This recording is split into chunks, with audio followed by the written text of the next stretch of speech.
And if it's your first time joining us, we'd really love to meet you. So if you could put your name and where you're from in the chat. And after these brief intros, we may actually, after this brief kind of agenda, we might pause and do intros. We'll see. We have a great didactic today, pharmacological treatment of dementia with John M. Fink. He'll be joining us. And then we're very fortunate to have our own Trang Lee, who's going to provide the case presentation. Thank you, Trang. So please do enter names of all attendees from your site onto the chat. Mute your microphone when you're not speaking, and then say your name when you unmute. And if you can, and you're not driving, or anything else that impedes you from sharing your video, we'd love to see your face. And so we can kind of look at each other and get to know one another in this community. There are a number of opportunities to enrich learnings through a series of echoes and other training series. So as you see here, and they're all CME accredited for providers. So there's the UW Brain Injury and Behavioral Health Echo that meets the first and third Fridays of each month. There's the UW Psychiatry and Addictions Echo on Thursdays, Telebehavioral Health Training Series, the third Friday. There's also a provider consultation hotline for UW pain and opioid consultations to help guide management of complex pain medication regimens, especially high-dose opioids. And there's also a CME accredited case conference series with UW Telepain, which meets on Wednesdays. So lots of support for pain management, for traumatic brain injury, for behavioral health. When you do bring a case forward, we always want to protect any PHI or private health information. So please don't display or say anything that might reveal anything about the identity of the patient or family member. And remember, all sessions are recorded and available on our website at any time to watch again, or if you missed a session. And then please take the time, if you can, to fill out our 1-minute survey, which helps us to improve this UW Project Echo Dementia. We have an exciting series of upcoming 2023 didactics, as you see here. The next one being gender affirming care on March 10th. And then a week from today, there's an all-day neurology update for primary care and other non-neurologists through Swedish, and we'll drop a link in the chat. There's still time to sign up. And the course is really designed to provide practical knowledge and provide up-to-date evidence-based information for a variety of neurological presentations, such as headache, epilepsy, neuromuscular diseases, and of course, dementia. If you'd like to bring a case, please do bring one forward. We thank those who have, and we invite those who haven't, and those who have to bring additional cases forward. We, through the cases, all learn so much, and you can just email or reach out in the chat. We have CME accreditation through the School of Medicine. And we have nothing to disclose, no financial relationships for the speaker nor the planners of this echo. All right, so here's our hub team today. And as you see, we really represent across a number of health systems and the Dementia Action Collaborative. And also we've provided over over 1,000 instructional hours since we started during the pandemic in June 2020. And, over 70 of you have in surveys responded that you would change your practice based on the learnings. And we may at another Echo, it would be great to hear from some of you on what that looks like in your practice and how you've implemented those changes, what changes you've implemented and how it's gone for you. Our current community spans 61 sites with over 138 providers. And as you see here, throughout Washington. So I will stop this share here. And there are some new faces, or new names actually. So maybe I would ask perhaps that we could go around and introduce ourselves and say your name and where you're from. And I'll start and then I'll call on you just for ease. So I'm Nancy Eisenberg. I'm a neurologist from Providence, Swedish, and I co-lead Project Echo. And I'm very happy to be here with you. So Joe Levine. Sure. Hello, my name's Joe. I use they, them pronouns, and I'm a social worker for Providence Elder Place. This is my first meeting, so happy to be here and hopefully ongoing. Elder Place is a managed care clinic for outpatient setting for older adults. Thanks. Great to have you, Joe. Stephen.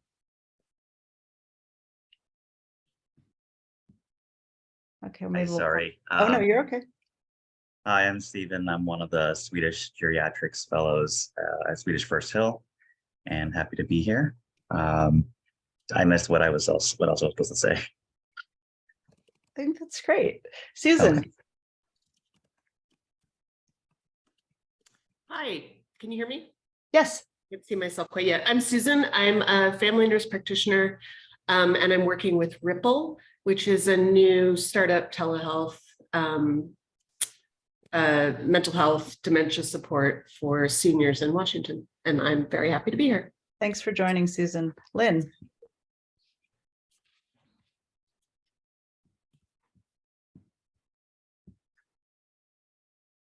Libby. Hi, sorry, I'm driving. But I am a nurse practitioner with Franciscan Palliative Care, and my name is Libby. Thank you. Hey, Lynn.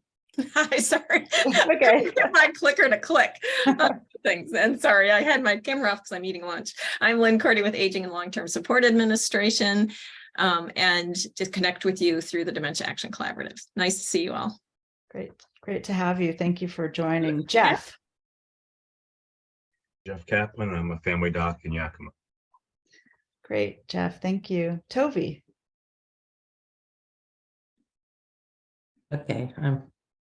Okay. So hi. So my name is Tovi Avnon, and I'm a primary care physician at Fieldcrest. It's a state institution, part of the Department of Social and Health Services for people with intellectual and developmental disabilities. Thanks, Toby. And I don't know if you say Andrea or Andrea. It's neither. It's Andrea, like mitochondria. So my name's Andrea, and it's my favorite part of the cell. I'm a psych nurse practitioner student at Seattle U. It's my final year, and I've also been a dementia caregiver and currently caregiving for my family. So, thank you for joining, Andrea. Is that Andrea? Okay, thank you. Thank you for joining. We're glad to have you, Faye.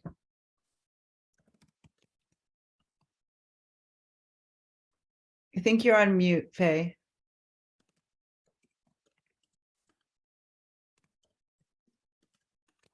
Maybe we'll come back to you because I think you're on mute. Okay, Dorothy.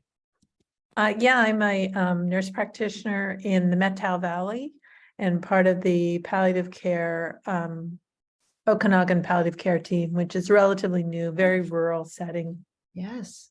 Yeah, we're familiar with your great work out there. Thank you for joining, Dorothy. Thank you. Really. Christine. I'm a PA at Fieldcrest. I work with Toby with individuals with intellectual and developmental disabilities. Great, thank you, Christine. And Janine, I see you just joined. I'm a nurse practitioner from Seattle. I work at Providence Elder Place and do home-based care. Great. And Cara.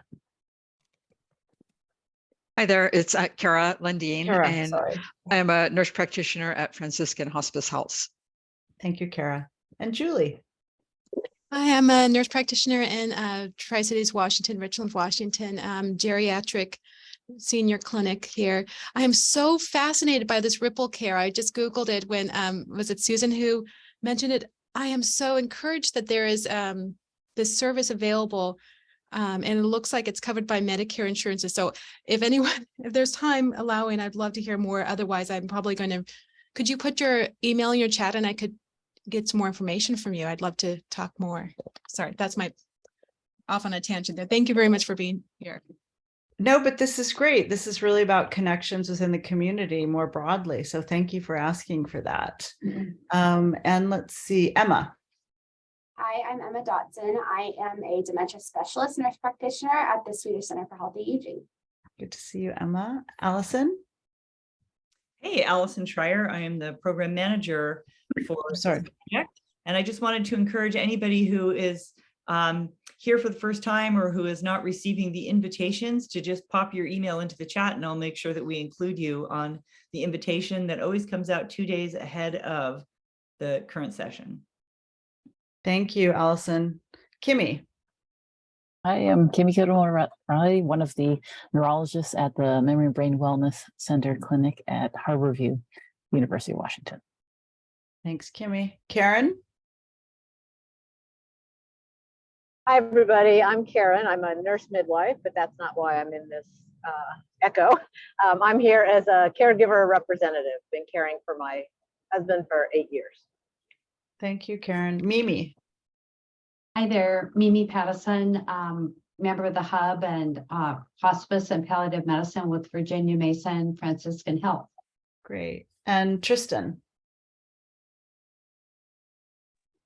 Hello, my name is Tristan. I work for the University of Washington and I am IT support for this Echo session. Thank you. And Trang. Hi there, I'm Trang Lee. I'm a clinical pharmacist at the Senior Healthcare Clinic over Lake Hospital. Super. And Allison, are we? I am looking. I don't see John in the room yet. Okay. Teaching until 12:20 and then running to his office to be able to. Well, then we will open it up for a couple of minutes to see if anybody has anything that they would like to share to this community about something pertaining to perhaps a practice change or an announcement or anything at all. You have a couple minutes here. Well, then I'll jump back in and talk about psych in my area. Is there any, I was just talking to my geriatrician yesterday about psychiatric care because in Tri-Cities, we have no psychiatric providers accepting referrals right now for my Medicare patients. So I'm very interested in Ripple. Is there any other resources? I guess I would say I'm going to reach out to Susan, but this telehealth for psych is probably a really great thing to explore and kind of relate to my other providers too. So. Yeah, the hotline. But I mean, I imagine the technology learning curve is maybe one barrier. Insurance and coverage is maybe another barrier. But other than that, just getting the access sounds like a real need. I don't know if other areas in Washington State are feeling the same way. Topic of conversation. We have no psychiatry for any function in Yakima except inpatient. There's no access at all. Yeah, behavioral health is can be a real challenge, and especially in rural areas. Hi, Carolyn. We kind of are introducing ourselves. Do you want to say a brief hello and who you are in the hub? And Yes, hello. I'm in transition, so I'll turn on my camera in a bit. I'm Carolyn Parsi. I'm a neuropsychologist with Memory Brain Wellness Center at UW and on the Memory Hub panel, among other things. We're so glad you could join. Thanks. And Marielle or Marielle? Hi, this is Marielle. I'm a nurse practitioner with Virginia Mason Palliative Care Outreach. I'm actually driving back to Tacoma, so my camera's off. And I just heard the tail end of you guys asking about resources. One that I've used and we'll put a plug in is for something called Mindful Therapy Group. It's online with psychologists and psychiatrists. And I have referred quite a few patients there with good success. And they do accept Medicare and Medicaid and a lot of other insurances. So there's my plug for the day. Great. And we can put that resource in the chat today as well to share. And they do telehealth, as you said. Yeah, great. Yeah, it's telehealth for Washington and Oregon. They're actually local. Mm-hmm. I wonder if we might want to flip it today, do something a little unconventional, and start with the case presentation. We could in 2 minutes. In 2 minutes, we'll do that. Give it 2 minutes. Yeah. Yeah. And yeah. maybe I just wanted to mention that there are other ECHO programs associated with the University of Washington. So for instance, there is one that specifically deals with traumatic brain injury. And they also talk about complexity of multiple behavioral health conditions, including PTSD, depression, anxiety, irritability, et cetera. So that might be an ECHO program for people who want to kind of do a deeper dive into another area of brain health. That is something that's available for people. Yeah. Wait a minute. And if people want more information, they can just reach out to me. I'm happy I'll to go back and to make connections. Yeah, as we right here. And here's our speaker. Right. Okay, great. Okay. Okay, awesome. So I will introduce you. John, we're so glad you could make it. So we're very lucky to have John Fink, who's an associate professor at the University of Washington in Tacoma, and he's going to speak to us today about pharmacological treatment of dementia. Thank you. And we know that you just finished up teaching, so we're so grateful that you could be here today. Thank you. Yeah, I had to tell some disappointed students that I couldn't talk about, getting points back on the last test, that they wanted to. They'll have to do that next week. So I'm going to go ahead. Am I able to share screen here? You are. Okay.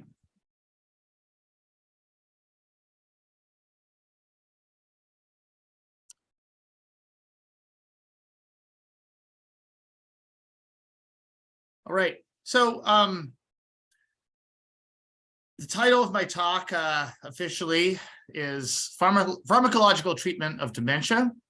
But really, I think maybe the real title of the talk is what's going on with Alzheimer's disease? Like, is anything being done here that might impact my loved ones that are being currently with Alzheimer's? But also, I think I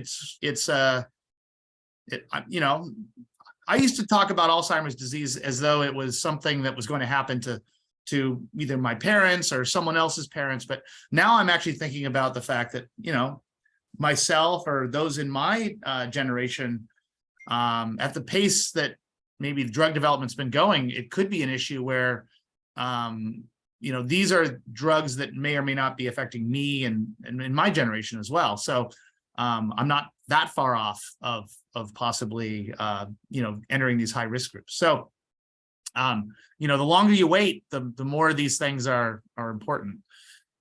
So, as was mentioned, I'm John Finke. I'm an associate professor of biochemistry at UW Tacoma. And I do a number of things. This is kind of an area of research that I've been in for a while now. This is not so much about my research. It's just more about kind of a general kind of overview of Alzheimer's disease pathology and efforts in the field that are kind of geared toward addressing, if you know, obviously cure is a big word that gets thrown around, but I think even just addressing symptoms or delaying Alzheimer's disease would be a big benefit if someone can figure it out. And I don't know where everyone's coming from in terms of their knowledge about both the kind of the pharmaceutical or the intervention side, or even in terms of the pathology of Alzheimer's disease. So I'm really going to start at a fairly basic level for a general audience. And, you know, I guess if it's boring, you can go and, you know, go get a cup of coffee or something like that and come back when it gets more, you know, aligned with your knowledge level. So what is Alzheimer's disease, or at least what's the history on Alzheimer's disease? I like to show this slide because I think it really reflects on a lot of the more modern efforts to treat Alzheimer's disease, even after over 100 years. So it was first described by a German neuropathologist, Alois Alzheimer, in 1906. The disease was actually named after him, kind of as a result of his discovery. And what's being shown over here in this slide are some drawings of what is considered to be the first, at least, diagnosed Alzheimer's patient, named August D. Was the name described. And after this individual had died, they did a post-mortem.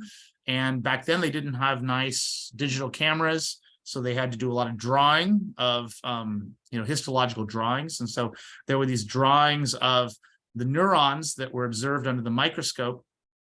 And there was definitely kind of these large kind of inclusions of material that had deposited, as well as these kind of tangled materials inside the neurons.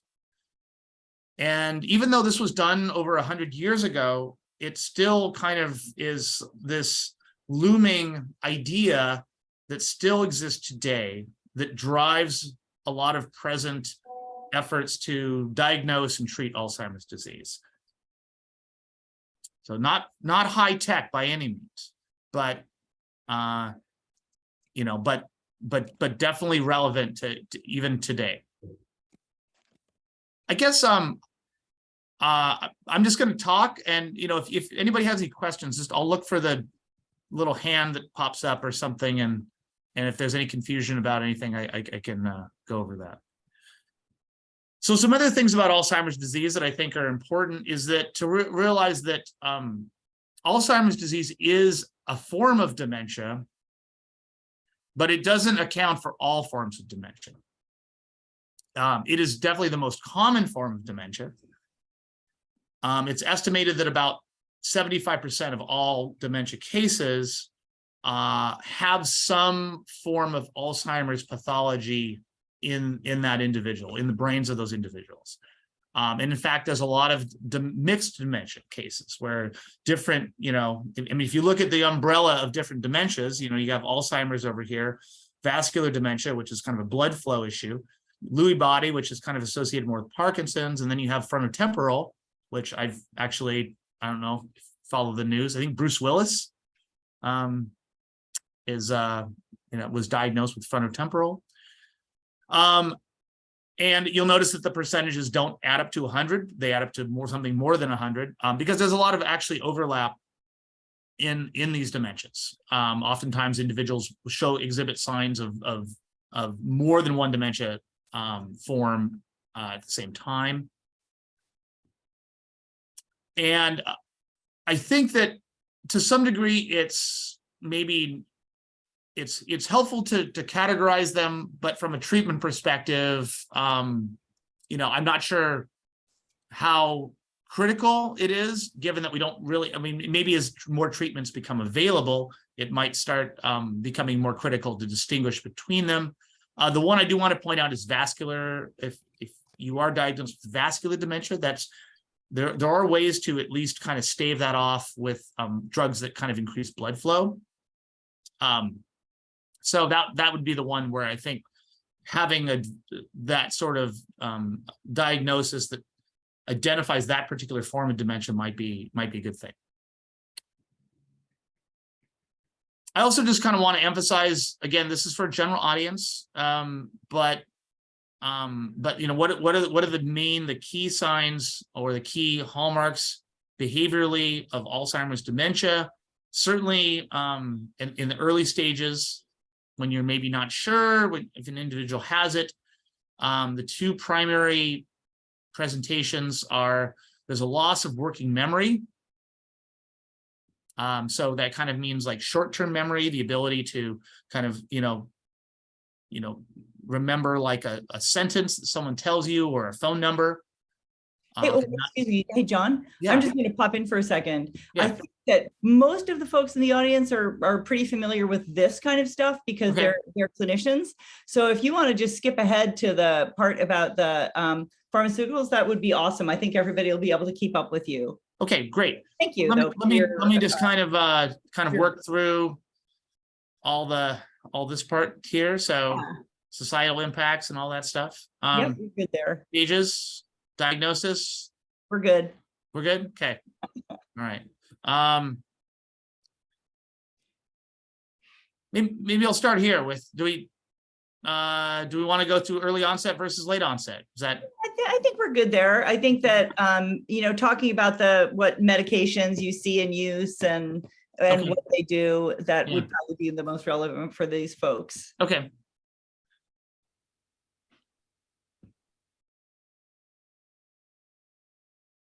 All right, so let's just start with drugs, right? That's So perfect. yeah. So currently, Alzheimer's drugs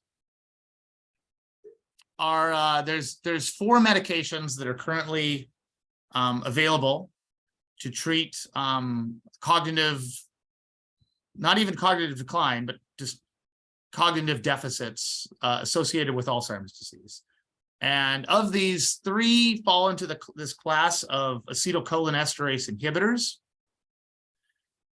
And this is a very kind of cartoonish drawing of a synapse. And so there is an enzyme that kind of sits in the kind of membrane of kind of neuron at the postsynaptic membrane.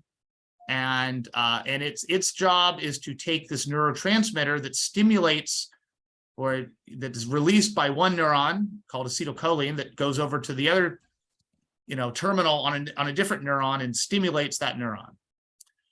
So it's kind of a stimulatory molecule.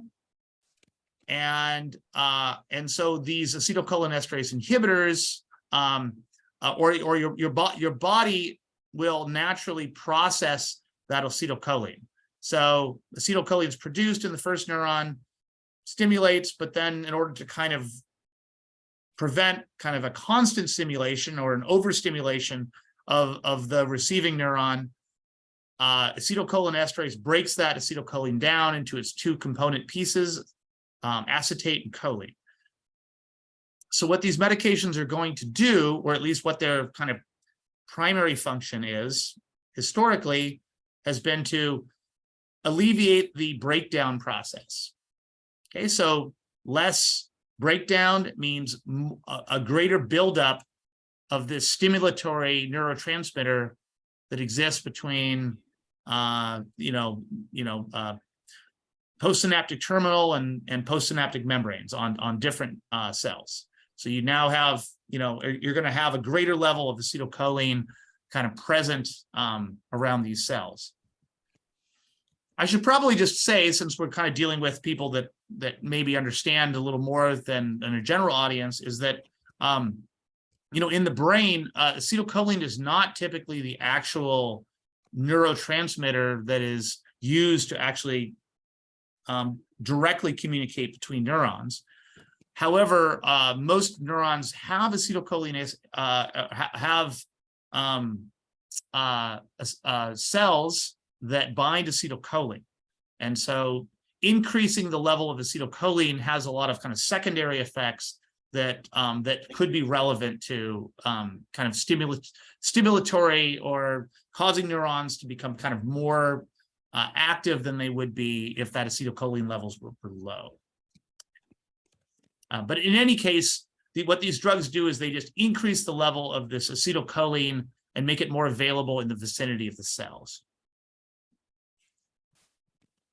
So there's actually 4 that have been approved at some point in time.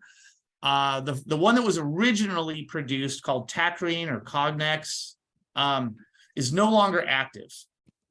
There was some safety issues, and since other similar drugs for Alzheimer's had come on the market at that time, it was discontinued in 2013. But it was the first one to actually hit the market or at least be FDA approved in 1993.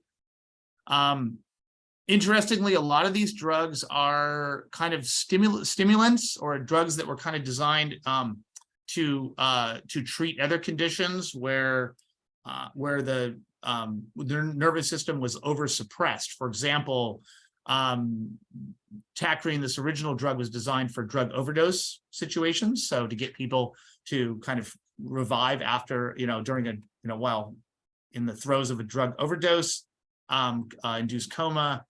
That was the original idea. Its original what it was originally being investigated for, and it got repurposed for Alzheimer's disease.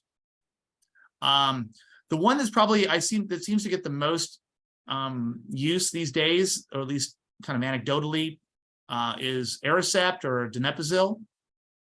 It was approved in 1996, and it also has this additional feature that was kind of found later, that it activates what's called the sigma-1 receptor. So in addition to inhibiting this breakdown of acetylcholine, it also stimulates these sigma-1 receptors, and there's actually some treatments that we'll see in a little bit that are kind of maybe actually investigating the sigma-1 receptor angle.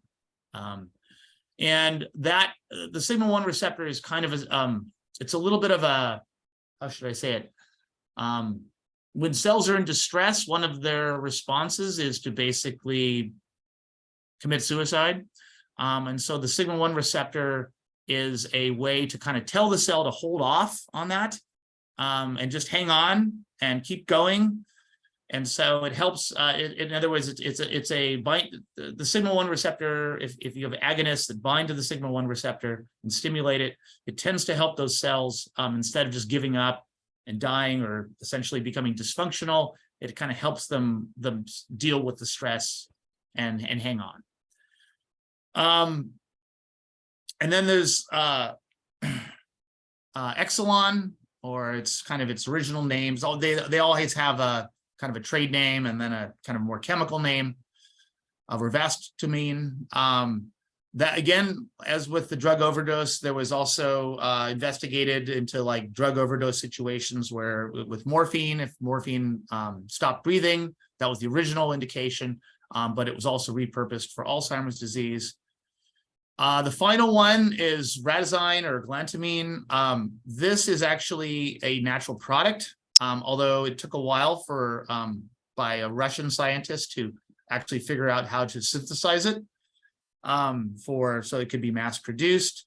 There's a little history here. It came from the snowdrop flower bulb, and there's even references, they think, to this particular compound indirectly in Homer's The Odyssey. There's a case where they go to an island. I think there's a sorceress, Circe, that gets the travelers to drink this plant that they think was the snowdrop plant, and it I believe the description in the text is that it causes the sailors to act like beasts or something like that. It causes them to act in a very neuro-excited way. And so it's believed that this plant and this natural product have been known, at least the properties have been known for some time. And this has also been, this compound from that plant, or at least the synthesized product from that plant, is now used, is available as a drug to again, to block acetylcholinesterase activity. There's one drug that's not an acetylcholinesterase inhibitor. That's memetine. It's you might have heard about it as or maybe even take it as a sleep aid. It operates in a different way than the acetylcholinesterase inhibitors. It's a NMDA receptor antagonist, so it's more of a it is.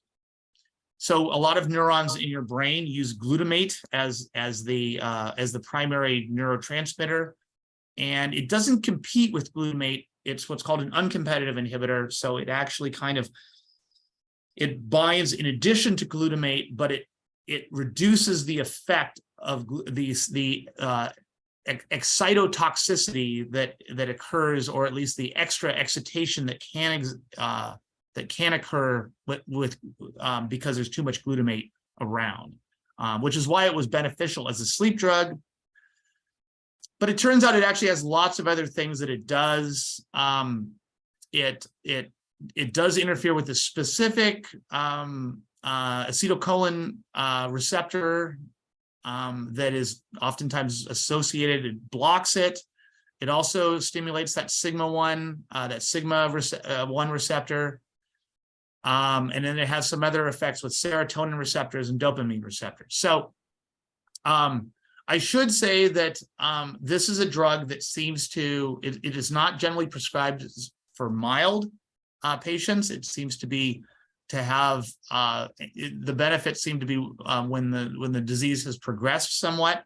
And I don't know if it's an issue of just kind of helping those individuals sleep better, but it seems to kick in or be prescribed as individuals are further along in the course of their disease.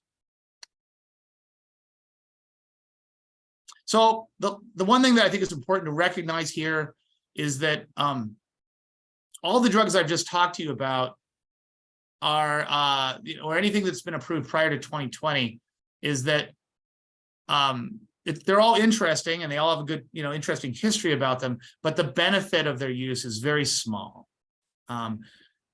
Furthermore, they only address the symptoms of Alzheimer's disease. They don't actually change the course of the disease. So whatever benefits that you gain are not permanent benefits. They just simply they kind of help you.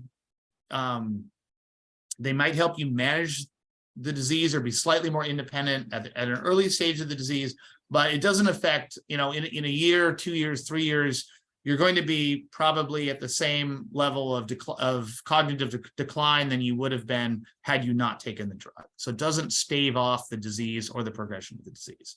And at least up until 2020, no medication has been shown really to delay or halt the progression of the disease. So going back to that original kind of idea from Alois Alzheimer's sketches, there were kind of two features of the neuropathology of Alzheimer's disease that are kind of driving the drug development field, and design, thinking about providing drug targets that the current either big pharma but also smaller biotech are using to target these. So the first one is the fact that if you were to look at a slide from a tissue slide from a postmortem examination of an Alzheimer's patient, you would see these clusters of protein material called amyloid plaques. There's certain dyes that will stain them preferentially. Oh, hey, John, it's Allison. I'm just popping in again just to let you know that we're approaching the end of our time. So, okay. 5 minutes or so. Oh, I'm sorry. You know what? I wasn't sure how much. I wasn't sure about the time that you needed. I thought it was an hour. No worries. So if we can maybe drive to the conclusion, that would be awesome. Thank you. Right. Sorry about that. I guess I didn't know that that was the time constraint. So what I'll just do is I'll just kind of go to the antibody therapies. So the idea is that we're trying to find antibodies that go after these plaques and tangles that are inside the brain. It's a complicated situation because there's lots of different species to go after. And for a long time, there was a lot of failures, but more recently, we have found a couple that actually seem to have some benefit. And I'll just cut to the chase here that there was this first one called Aduhelm's been in the news a lot. It has a very kind of complicated story because some of the clinical trials said yes, the other ones said no, even phase 3. But a recent study with another drug by that same drug company was definitely confirmed 27% reduction in Alzheimer's. So I would just say that keep an eye out for these kind of antibody immunotherapy drugs. I think that some of them may require some tweaking, but you're probably going to see a lot of them coming to market. Did I wrap that up okay? Mm-hmm. You did an amazing job. Okay. Thank you. Sorry, I wasn't sure if I was just... You know, it's on me for not being clearer about that. So I apologize. And I want to just say that you are amazing at being able to, on the fly, change course. So thank you so much for that. Thank you, Dr. Finke. Thank you so much. And we have time for maybe one question, and then we will move on, and I will introduce our case presenter. Does anybody have a very quick question? Julie.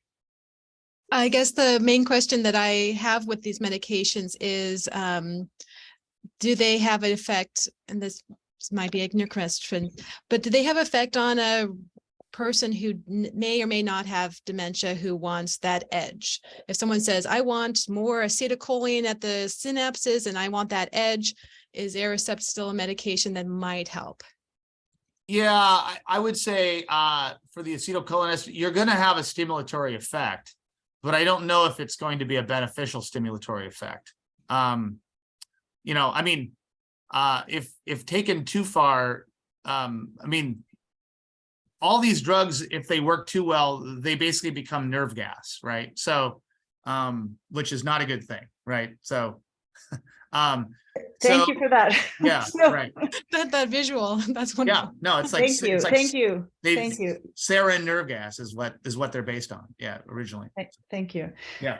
Yeah. So your question about cognitive enhancers, and maybe a topic for a later presentation, potentially, and other mechanisms. Thank you. If you could stop sharing, please, and then okay, great. And we're so happy to now go to our case presentation with our very own Trang Lee. Thank you, Trang. I'll stop my sharing.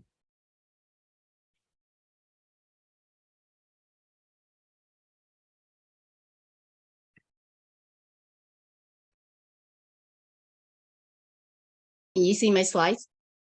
Mm-hmm. Okay.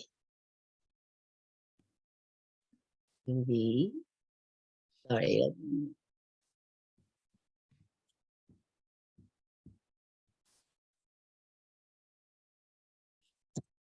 All right. Thank you very much, everyone.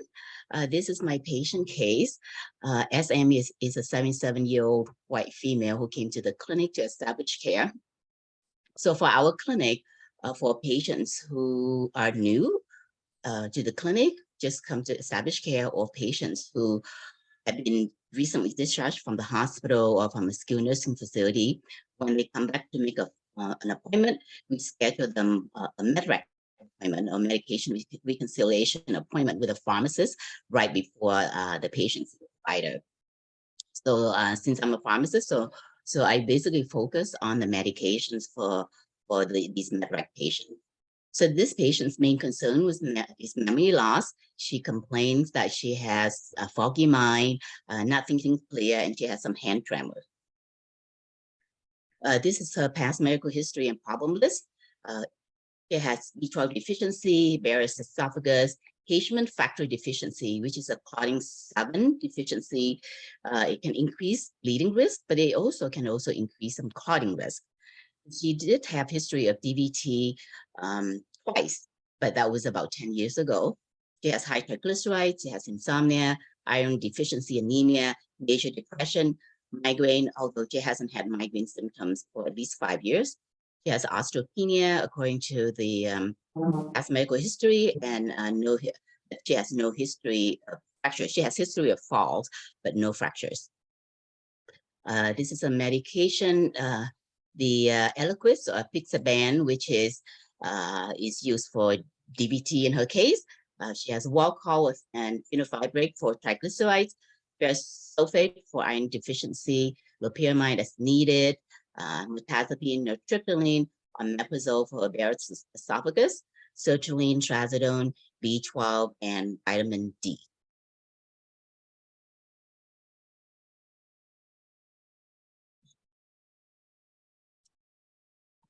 My slice is not advancing. A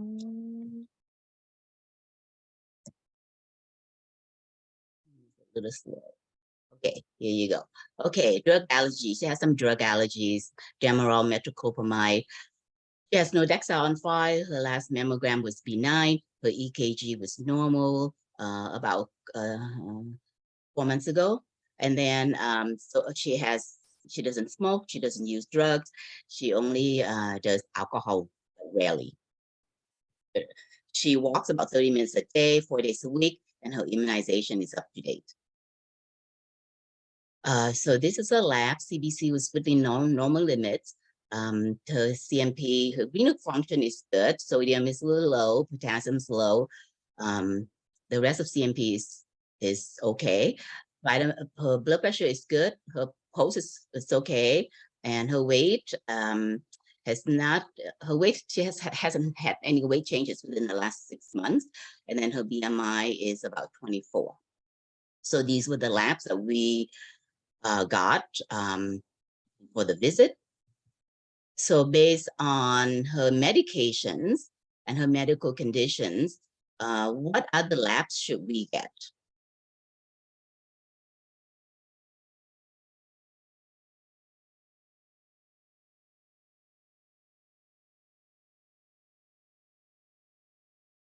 Anybody in the audience? Julie, you know. I didn't see the labs that already were obtained. If you could go back one slide. CBC and CMP. Oh, okay. I would want to know what her B12 is, whether the oral supplements. Yep.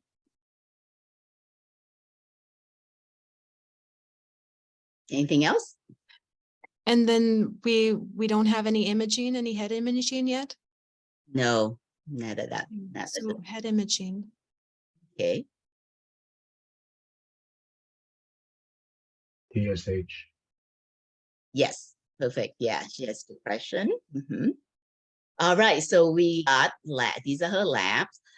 Magnesium's low because she's on a long-term use of omeprazole. So we got magnesium, so that's low. We have B12 and it's high. We have vitamin D. She has osteopenia. At least we get a vitamin D as a baseline. And that's normal. TSH is normal. Her cholesterol is very good. You know, even triglyceride is actually very good. And then we had to do CMP again to recheck the sodium potassium because it was low. So again, it's still the same result, it's still low. We checked BBC again, and then her iron profile because we didn't have that and she's on iron supplement. Her PHQ-9 is 2, and then we did Minicock and it's 3 out of 5. Okay, this is her medication list. So questions. Are there any medications that could contribute to her concerns of cognitive impairment?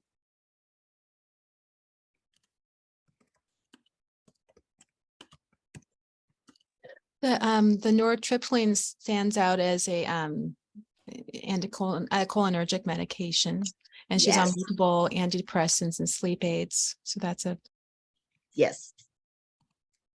So we have nortriptyline that can cause confusion, delusion, disorientation, cognitive dysfunction. We have trazodone, again, confusion, disorientation, and memory impairment. We have mirtazapine too, confusion, about 2%, abnormal thinking. So right on, Julie. Are there any medications that could contribute to her tremors? Virtually. Yes, certainly. Anything else?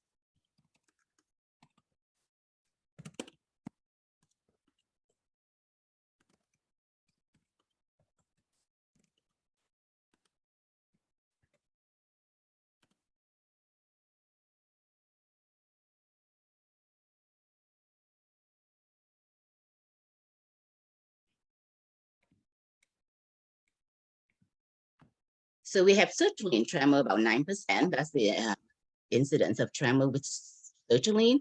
We have mirtazapine, little less, but it's still associated. It still has some tremor.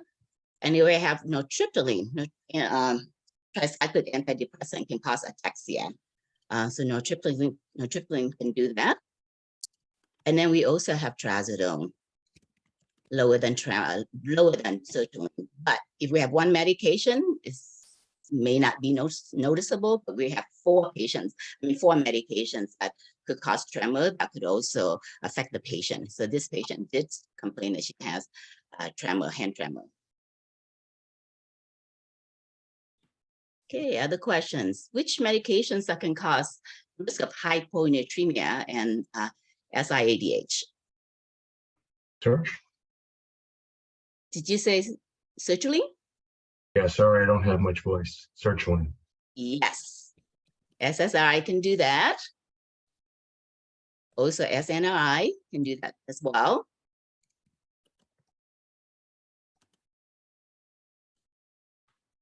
Any other medications?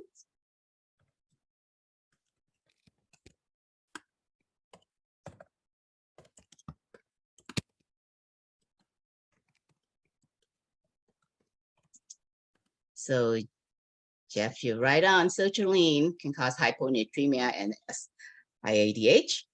We also have mirtazapine that can do that as well. Nortriptyline occurs more in the elderly.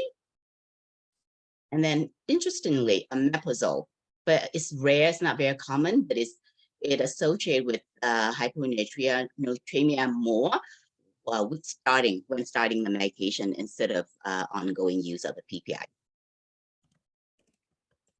Okay, other questions? Which medications that can cause orthostatic hypotension?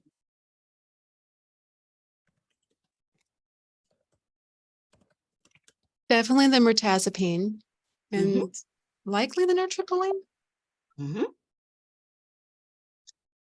Yep. Nortriptyline, hypotension, and also orthostatic hypotension. Trazodone, up to 10%. So usually when I see someone on trazodone, I ask them, when you stand up, do you feel dizzy or lightheaded? If they said yes, then I would do the blood pressure sitting down. And also I ask them to stand up and I recheck the blood pressure again. If the systolic blood pressure drops more than 20 points, that's considered orthostasis, or the diastolic blood pressure drops more than 10 points. I'm sorry, I meant 10 points, not 20 points. The systolic blood pressure, 20 points drop, or diastolic blood pressure more than 10 points drop, that's considered orthostatic hypotension. All right, other questions. Which medication can increase drowsiness and risk of falls? You all know this. I don't have to say it, but nortriptyline, the same medication keeps to come up, right? Mirtazapine. Interestingly, sertraline, about 12 to 11% of dizziness or drowsiness. And then, of course, trazodone, because it's a hypnotic, it's used for insomnia. So that's why dizziness and drowsiness is high up there. What about loperamide? Loperamide, not as much, but not as much like the psych medication. Which medication that increase the risk of low magnesium? Omeprazole? Yes. PPI would do that. Yes, thank you. All right. Is her iron dose appropriate? She's using it every other day.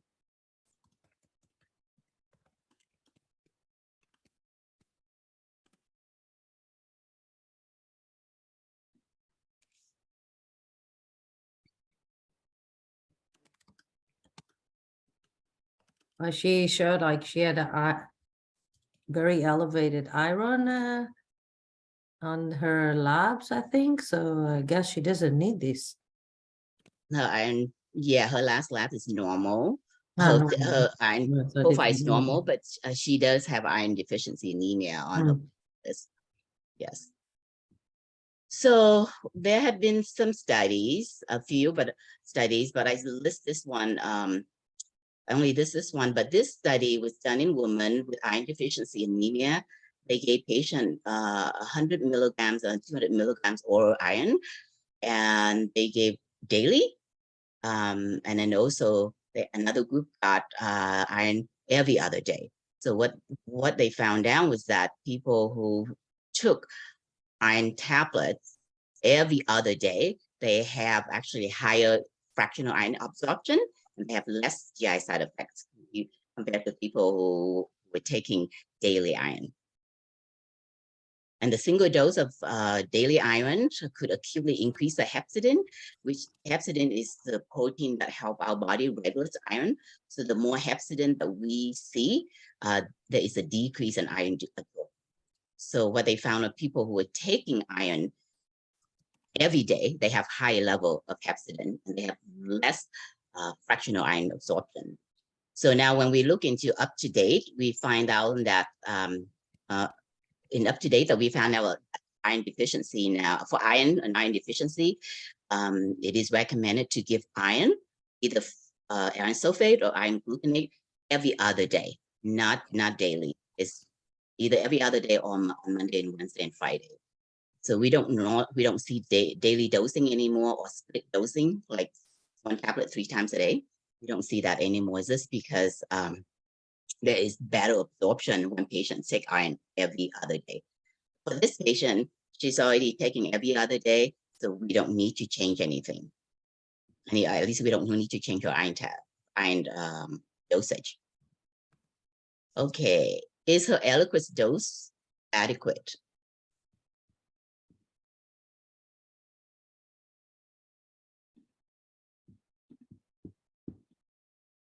It would depend on her age and her weight, and I don't recall either, actually.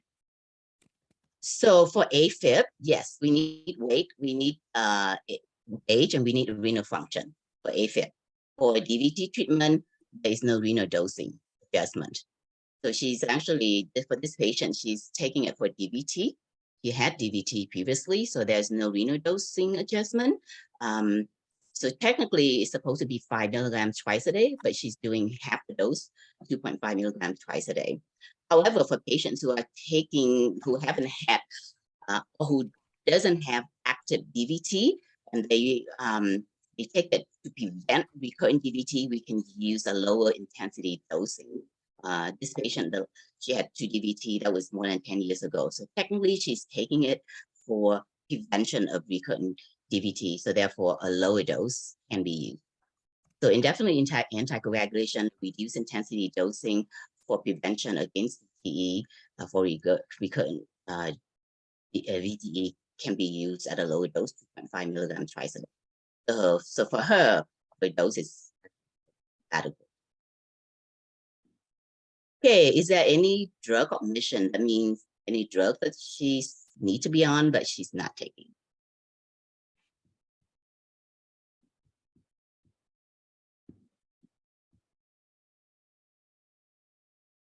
Well, we haven't talked about her cholesterol. She's on multiple medications for cholesterol, but not on a statin, and the cholesterol levels were all good, but I'm curious about the choice of cholesterol medication. I don't know if that's what the question is hinting at. Yeah, that's a good question, Julie. Her cholesterol is actually very good. Her LDL is very good. She's on it for high triglyceride, and the Walcall and also fibrate, they're both for high triglycerides. And her last triglycerides was 114, and her LDL was 103. She's 77, so that's actually not bad. Yeah.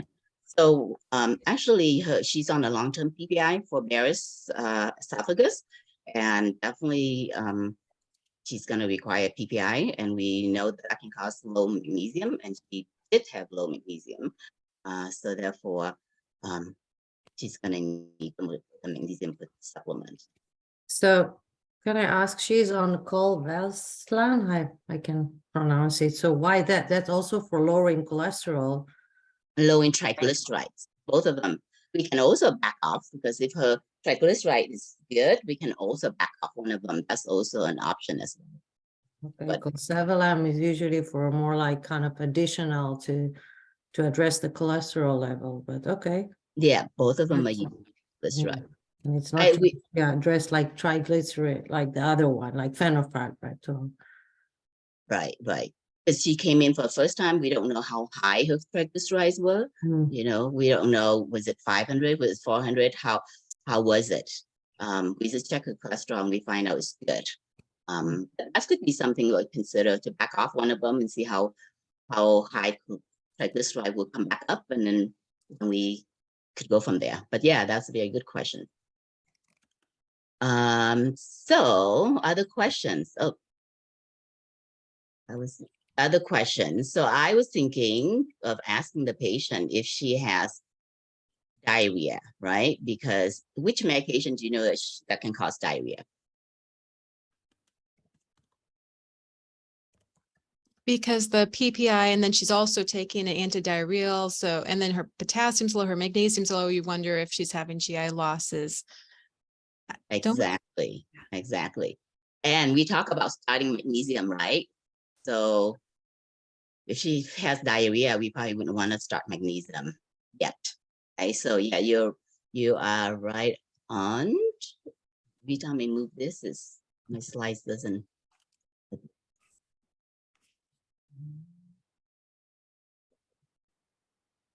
Which, do you have any recommendations on magnesium supplements in general, like which ones are best tolerated? I think Magox is what I generally go to just based on availability. Oh yeah, magnesium oxide is fine. Yes, yeah, that's usually the one we use. And so yeah, you're right, Julie. Magnesium can cause C. diff. We also have sertraline. Actually, diarrhea associated with sertraline is quite high as well, up to 20%. And then we may have to hold off magnesium because she's experienced diarrhea, if she has any diarrhea. It's something that, yeah, we're going to start a new medication, but due to the potential side effects, it's an important question to ask as well. Well, what other questions do we have?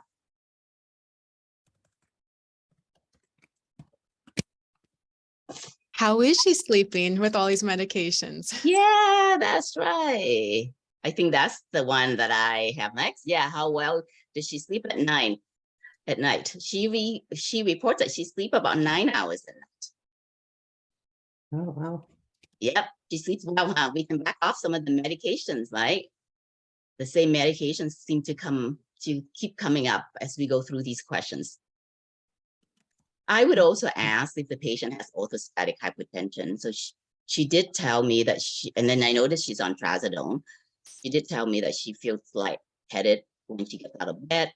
So I check her blood pressure sitting down, 136/84. Her standing up is 115/79. So the top number drops more than 20 points. So that's considered orthostasis. And I also asked about changing, any changes in ADL. Just because she came in, she worries about her memory. Does it affect her independence? Can she still drive? Can she still balance a checkbook? Not only are we going to back off some of the medication to see if it helps with her confusion, but maybe something in the future that if she wants to discuss any treatment, that also important for us to know. Okay, so what is the plan? By the way, her appetite is good. Like, did she lose weight? Did she gain weight? Just for like depression or something? Her appetite is very good. Yeah, her weight has not changed within the last 6 months, and then her BMI is 24. Yeah. Okay. Depression PHQ-9 is 2. Oh, yeah. Thank you. So the same medication has been coming up as we go through these questions. So I would say we're gonna start with nortriptyline, right? Because that has a anticholinergic medications. And it's the same drug that we go through orthostasis, dizziness, tremor.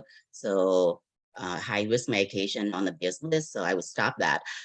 The nortriptyline comes in a smaller strength is 10 milligrams, so we can't go any lower. It doesn't come in 5 milligrams. So I would just taper nortriptyline from daily to every other day for 2 weeks and then stop. So her magnesium is low. So we're gonna start her on magnesium 400 milligrams daily. And then her B12 is high. So we're gonna back off her vitamin B12 supplements. She has history of falls, but no fractures. And then also she has osteopenia. So we like to get a DEXA. Any other plans that you would like to add? Julie said brain imaging. Mm-hmm.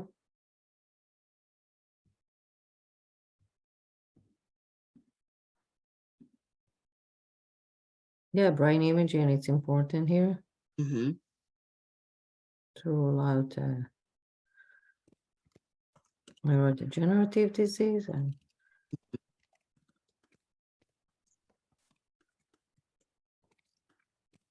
I usually, if she has osteopenia, make sure that she has enough calcium in her diet. Doesn't need to take a supplement. So that also important as well. Her potassium is 3.4, little low. A little low, not high, not bad. So she does not need to be on supplements, but we can ask her to increase high potassium diet. Interestingly, I looked up, I found that omeprazole actually can cause hypokalemia. And we're not gonna, so she's gonna be on a long-term omeprazole. So therefore, so as of now, 3.4 is not bad. She can just increase her high potassium diet. Sodium is 134, so it could be drug-induced hyponatremia. Nortriptyline can cause hyponatremia, but if she stopped nortriptyline and if she comes back, if it's still low, the next one we would target is a sertraline. So I would ask the patient come back in a month to assess lab where her sodium and potassium will be. Talk about sleeping again, depression symptom, cognition, and hand tremor to see if those symptoms are better after she stopped nortriptyline. And then depends on what kind of symptoms that she's still having, and we're gonna look at the next step, either the trazodone, the sertraline, or mirtazapine. If she has a lot of orthostasis still, I would say trazodone. If she has a lot of hand tremor, I would say sertraline would be next. Any other suggestions?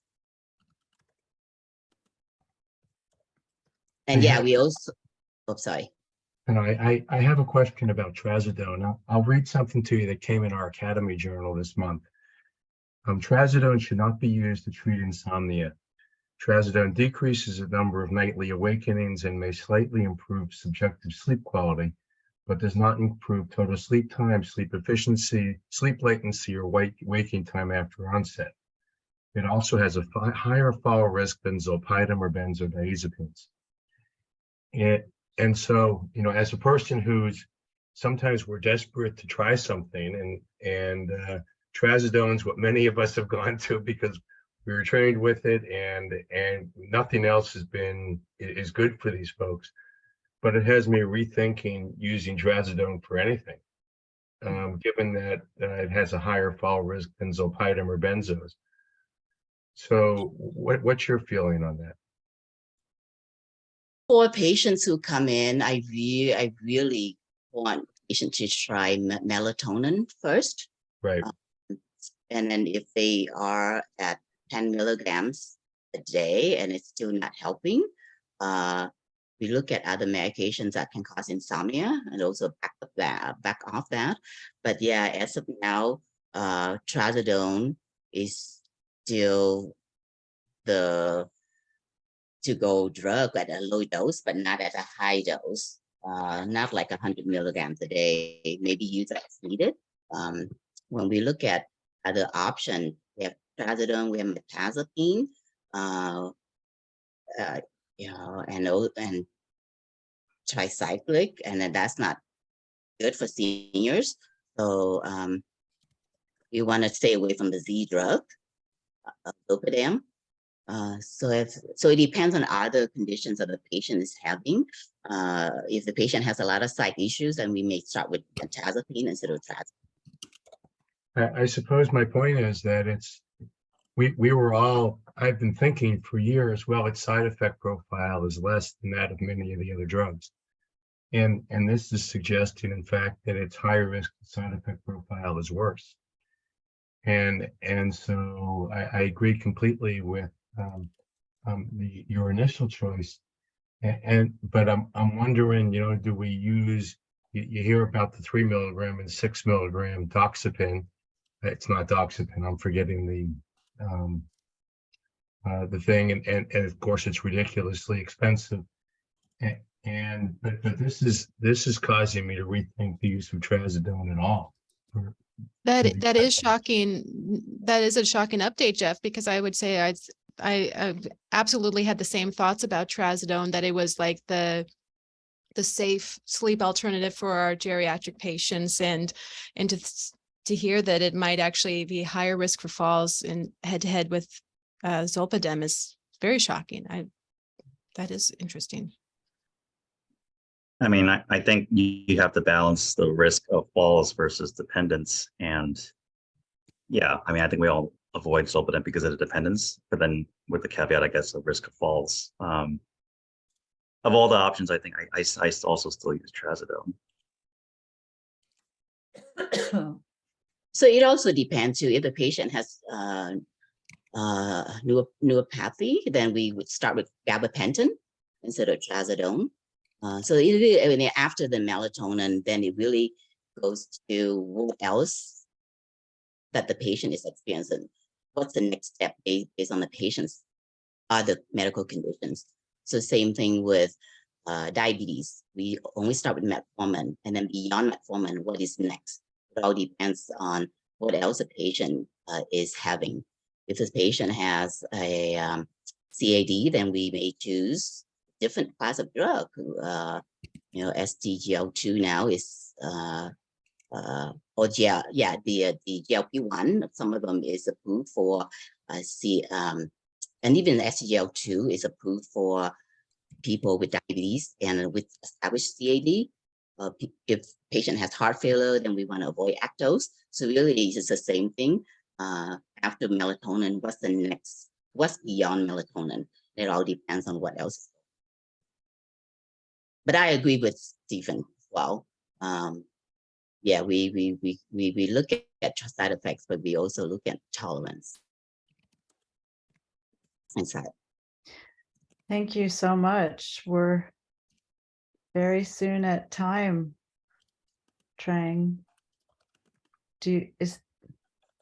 So thank you for your amazing case presentation and this terrific conversation discussion.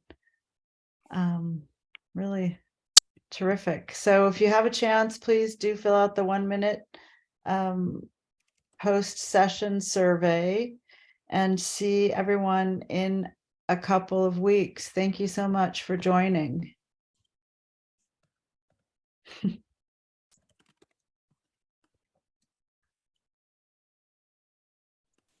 Thank you. Thank you.